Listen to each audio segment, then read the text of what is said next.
Well, now we're kicking off the presentations. The first one is Cory Doctorow of BoingBoing. But I don't think he's actually talking about BoingBoing. He's talking about a new publishing project. And, well, yeah, I'll let Cory tell you the rest. Cory. Thank you.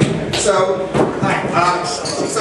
I write novels and short story collections, as many of you know, and of course all my books, the day that they come out from real publishers, are also made available on the web as free downloads. That's worked pretty well. And it's about time to do another short story collection. I'm up to 3 now of reprints.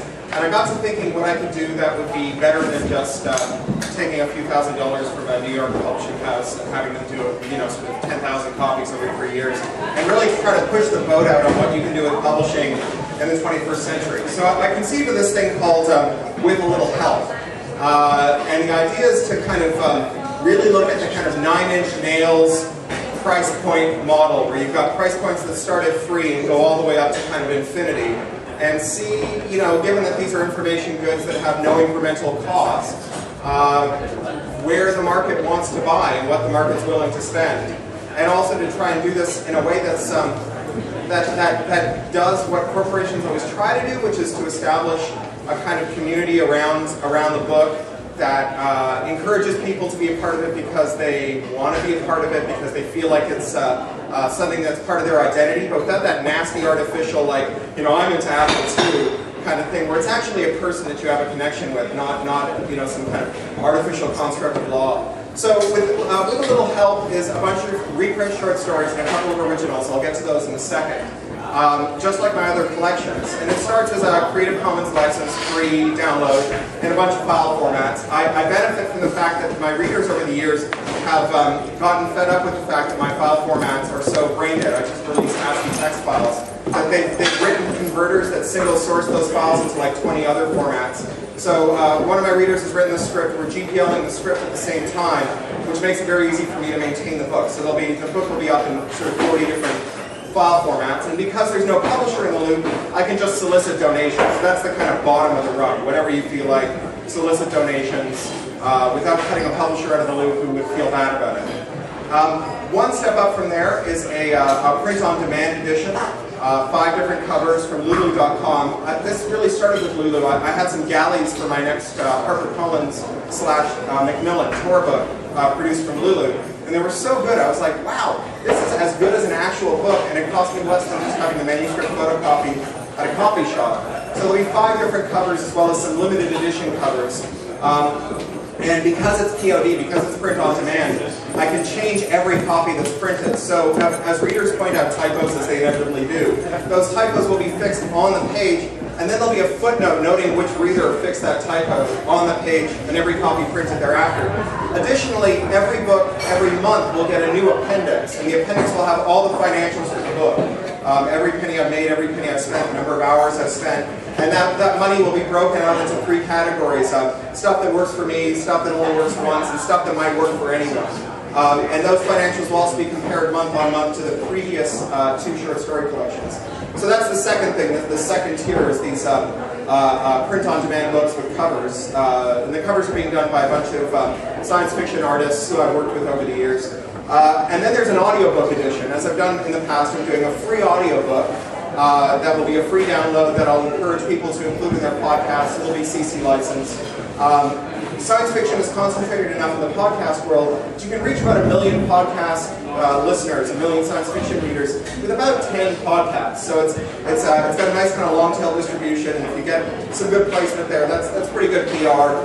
I've asked a bunch of friends of mine who are voice actors, readers, and writers to read these aloud, again in the spirit of with a little help from my friends. So Will Wheaton is doing one, Neil Gaiman is doing one, a number of other writers and actors are doing them as well. And then we're going to sell the audio CD. The audio CD will be provided by PodDisc that lets you set your own price point. So the AUG CDs, which are in an open format, will be sold at cost. The MP3 CDs, so the more proprietary you want your file format to be, the more expensive the CDs will be. And that's a little experiment in seeing kind of can you drive people to more open formats by changing the pricing. And again, that'll all be reported on in the monthly reports of the book. And then lastly, there's 2 premium formats. The first one is a bespoke hardcover, limited 250 copy run. I'm having them printed in Leather Lane. There's a nice, 300-year-old printing shop in Clerkenwell. And then up the road in Clerkenwell Road where my office is, there's the Wyvern Bindery, which is an old family-run bindery. They're going to hand sew 250 of these numbered. And the end papers for each book are paper ephemera from writers who are friends of mine. So, bits of Willie Gibson manuscripts and old bits of Kate Wilhelm's paper ephemera and so on. There's about 100 writers who donated their old paper scraps to this. Every book will be unique, and all the papers will be on Flickr under Creative Commons license for people to download and use. Bound into the front of every one of those books will be an SD card with the audio and the full text. And then lastly, there's the Hyper Premium edition, in which you get to commission a story. And that's a $10,000 edition. And Mark Shuttleworth, who you may know as the leader of the Ubuntu project, has actually bought that story. So that's the original story that's going in. I'm writing out this month.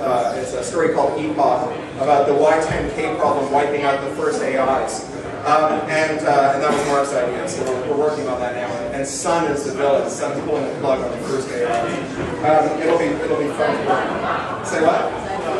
It's IBM now. That's right. And so that's kind of the basic shape of the project. And there's a weekly atelier on Twitter, a 1-hour kind of brainstorming session to set price points, improve cover art, work on the interior designs. The main interior designs are being done by John Barry, who's worked on some of my previous books. He's a very well-known typographer on the American West Coast. He's doing it for a piece of the net. Many of the artists are contributing for a piece of the net as well. So there's very little capital expense, almost no capital expense associated with this. And I'm also going to experiment with things like advertising, where I can do advertising for a month and then change the interiors at the end of the month if the advert isn't selling well or if the advertiser doesn't re-up. And again, that's all going in as well. I've sold Publishers Weekly a monthly column about this, and that's going on the balance sheet. And my agent is working on selling HarperCollins a nonfiction book about it, which will also go on the balance sheet, as well as a lecture tour around it. So it's kind of a real experiment in kind of really pushing the boat out on what POD can do, and what being the first person to push the boat out on POD can do. So it's entrepreneurial, it's fun, it's copyleft oriented, and I think it's pretty bold. And this is really one of the first times I've talked about it. So maybe afterwards, if you have any feedback, you can come and talk to me about it. I think that's for 5 minutes, is it? Yeah. All right. Well, thank you.